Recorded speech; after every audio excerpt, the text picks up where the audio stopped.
but 1988, and the first thing I did, I opened my practice and bought my house. First thing I did was join the Chamber of Commerce. So I appreciate the Chamber of Commerce. I think a strong chamber is vital to any municipality and every business community. So thank you for all that you did.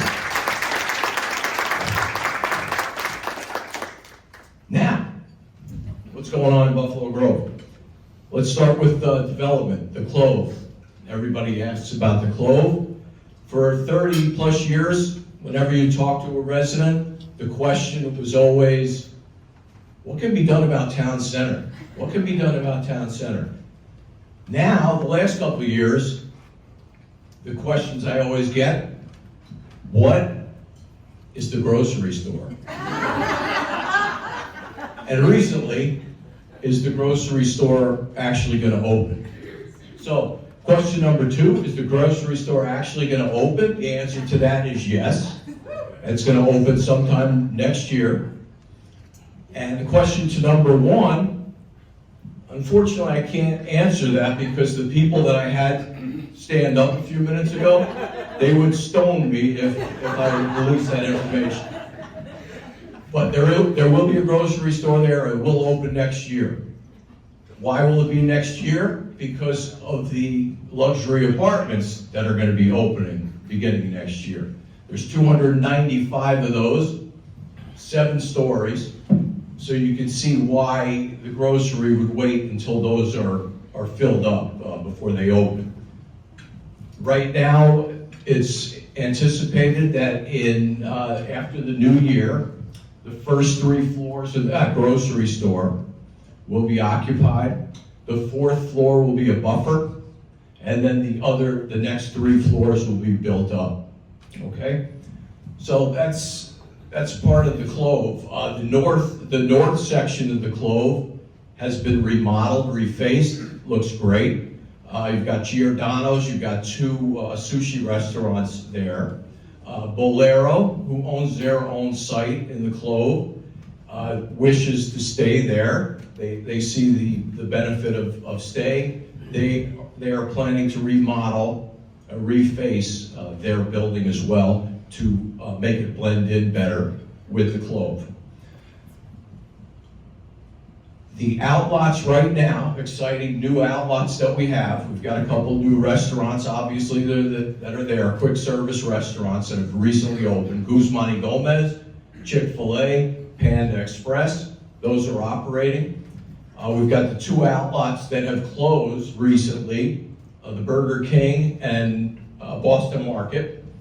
Happy to report that the Boston Market is almost complete, being sold to the developer of the Clove, which is a good thing, and hopefully that'll be the case with the Burger King as well. Clove Park, which is a 1-acre park, green space within the Clove, that will be built and developed and programmed sometime over the next summer. So that'll be a great gathering space for people at the Clove. Across the street from the Clove, you've seen great building going up, Lazy Dog, which has gotten rave reviews. People are very excited for that to come. We elected officials, we hear it all the time. You don't have enough restaurants. Why don't we have this restaurant? Why don't we have that restaurant? Well, we don't have any Merlots, unfortunately, but we've got just at that intersection that I just talked about, there's 10 restaurants. So it's a fallacy to say that we don't have a lot of choices. There are a lot of choices there. Let's move to Dundee Road. The Dundee corridor. About a little over a year ago, the village board created a TIF district. Now, sometimes TIFs get a bad name. Sometimes they're controversial. This TIF that we developed a little over a year ago has resulted in Bison Crossing being developed right now, which is a Tesla dealership, 50,000 square foot Tesla dealership, sales and service. There'll be a commercial site next to that, and there'll be luxury apartments right behind there. So the TIF district, say what you want, people. If you want to talk about what a TIF is, we can do that after the meeting, if you want to be bored. But as far as, if you do it in a responsible way, which we've only had 3 in our 60 some odd years of existence, the proof is in the pudding. Within a couple of months of creating a TIF district, we have a 12-year vacant Lorman property that's being developed. The same thing with the Clove, the TIF district there. Within several months of that being developed, we've got a $150 million investment in the Clove. So the results speak for themselves. Again, thank you to the board who makes these hard decisions. They're not always easy. You have to take a stance. Sometimes you hear negativity towards it, but if you have to do what you think is right, and it's turning out, knock on wood, it's gonna be great. Part of being in Buffalo Grove, we've got I call it unsung heroes. That would be our business park and our industrial area. Our industrial area is 95% filled up, and we've got great corporations there. We've got Flex, Siemens, Bits, Connexion, and we just had a ribbon cutting a couple months ago for Weimer Technologies. I think they're a member. I don't know if anybody's here from Weimer. But all these companies are great corporations, and they're advanced manufacturing and sustainability focused companies, and they're choosing Buffalo Grove because of the progress and the energy that they sense here.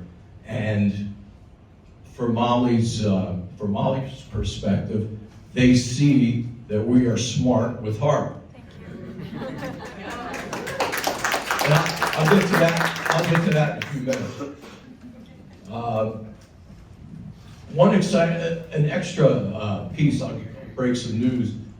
We also in that business park, we've just put through the Planning Commission right now, going through the process, is a possible Rivian dealership as well.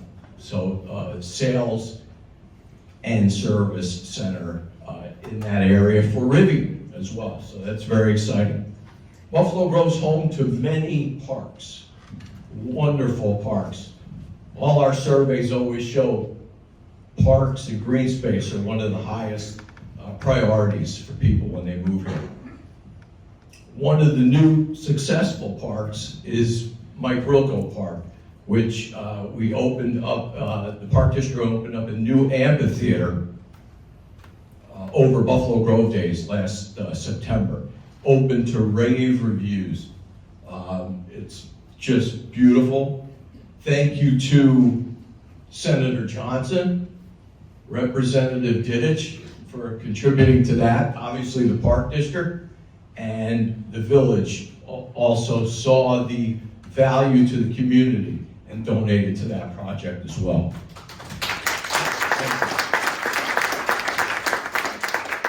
So it got kicked off, the new pavilion got kicked off over Buffalo Grove Days. So touching on Buffalo Grove Days while we're there, things have changed over the years, I think for the better. And we have got great partnerships now. One partnership is with the Chamber. They do the business fair, which is great. Thank you so much. Glad to see it was more successful this year, and it's getting better every year. We've got a partnership with the Park District, obviously. They do some things very well there. And we've got a partnership with the Rotary Club as well. So between all those groups, Buffalo Grove Days keeps getting better and better and better. And I think we have just a quick video to show what happened at Buffalo Grove Days this year in the new amphitheater.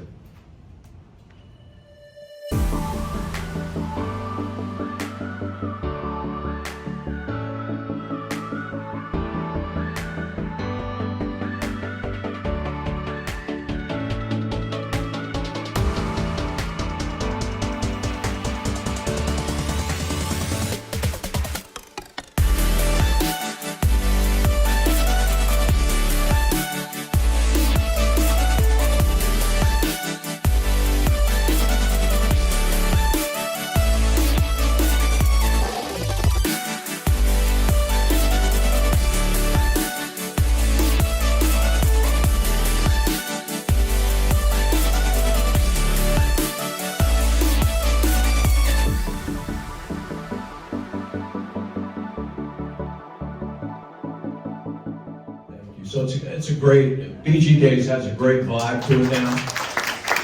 It continues to grow, continues to morph, and believe it or not, I mean, this is unheard of. I mean, it actually throws off money now, which is incredible.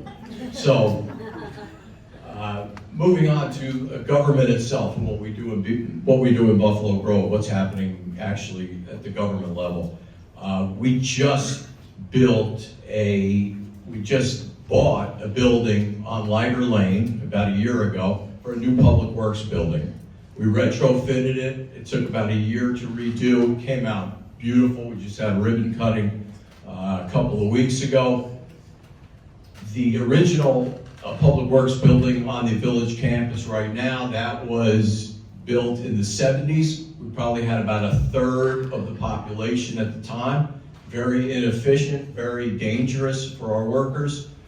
So we were very forward thinking, bought this building. Again, tough decisions by village board. It's easy to just say, you know, we really can't spend this money.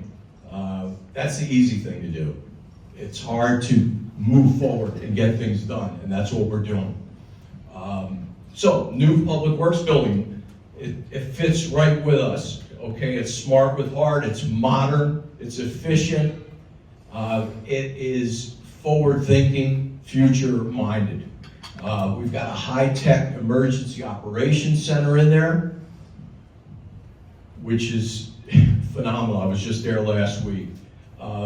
Segueing to public safety, because public safety, every survey we ever do in Buffalo Grove, anybody you talk to, why do you live in Buffalo Grove? I always ask people, what brings you here? Always number one is the schools, two is safety and security, and three are parks and green space. So obviously we lean into public safety, very important for us. Almost 2 years ago, we brought in a new chief, Chief Brian Buds, right here.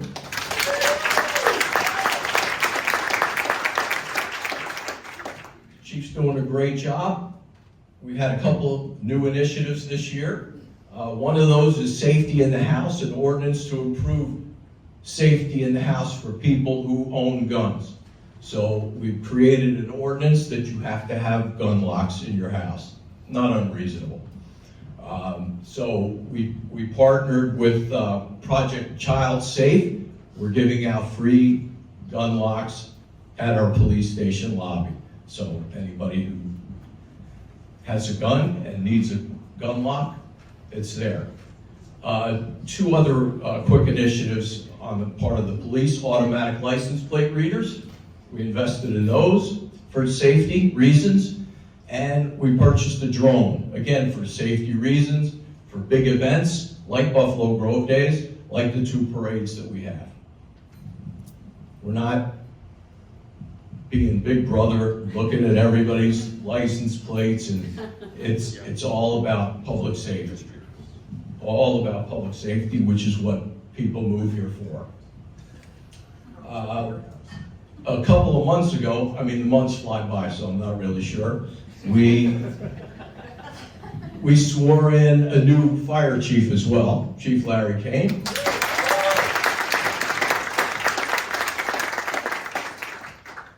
Chief Kane hit the ground running.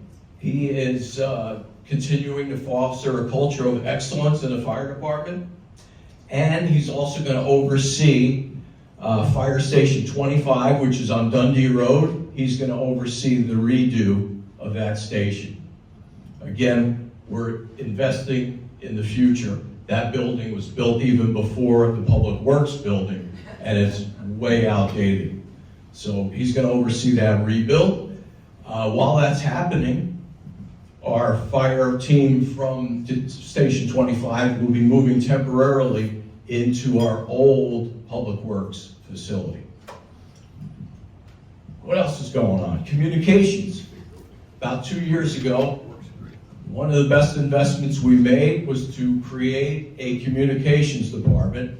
Molly and Tim, right over here.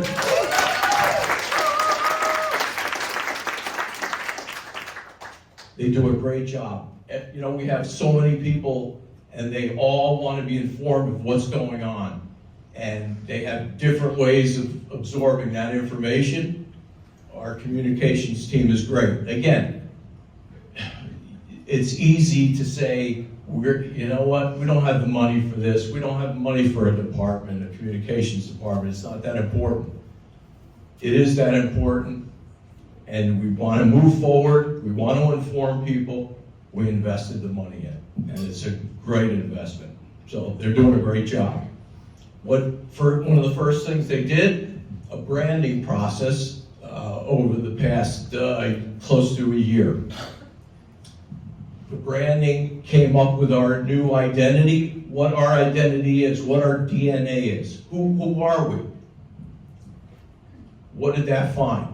We engaged with over 1,000 people within Buffalo Grove and a few people outside of Buffalo Grove to find out what people think about us. Who are we?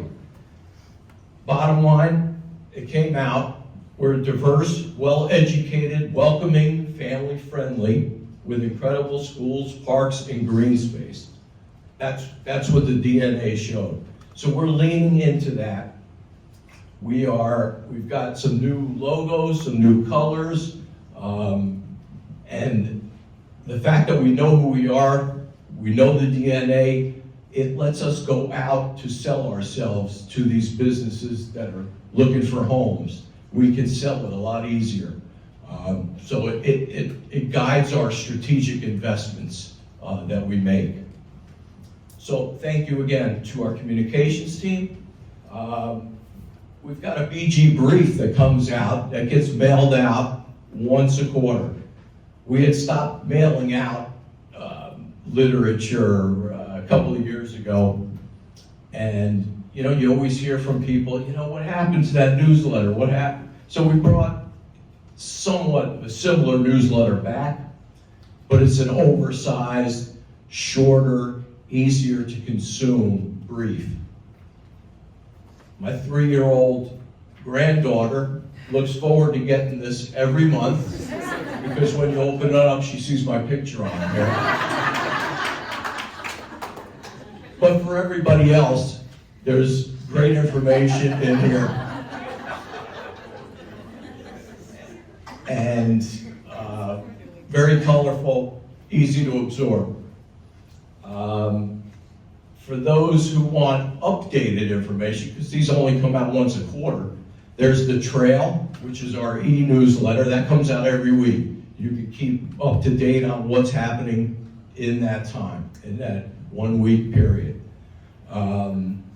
We've also, like Lincolnshire, we built a new website as well. Our focus is on the search rather than these clunky menus that you see all over. So we're focused on search. It makes it a lot easier. We've also got, exciting, Mr. Robinson is our multilingual chatbot, and he's available 24/7, and he's our 24/7 customer service agent. So one other thing, I'd be remiss if I didn't say this, one of the community engagement initiatives is the President's Pick, which I started in May. And that is the opportunity for the public to come see me, but also the President's Pick gives you a location, a new location every time, a new topic, and a new guest. So in May we were at VIN 90 at Arboretum, and the guest was our own Molly Gillespie, and the topic was our branding initiative. We had a nice turnout for that. People asked questions, got some swag. The next one was in August, out on the patio at Sal and Tony's. It was beautiful, beautiful summer night. The guest was Community Development Director, Nicole Woods, and the topic was economic development, and that was great. And November 19th, there'll be the next President's Pick. That is at the Fire Station 25 on Dundee Road. My guest will be Chief Kane, and we'll talk about everything going on in the fire department. and the new rebuild. Each of those were at a different time. The first one was at 5:30, first one was at noon for lunch. The second one was 5:30 in the evening. This one will be 7:30 in the morning. There's no excuses not to get information and be able to come to these events. What's ahead? What's ahead? Clove completion. We want to see that. Completion of the Clove is number one. We want to continue our infrastructure modernization program, working on the roads, the water mains, the sewers, all that exciting stuff. And Bernard Drive completion, that's on our radar as well. Right now, we've completed the east part of Bernard from Route Road to BG Road.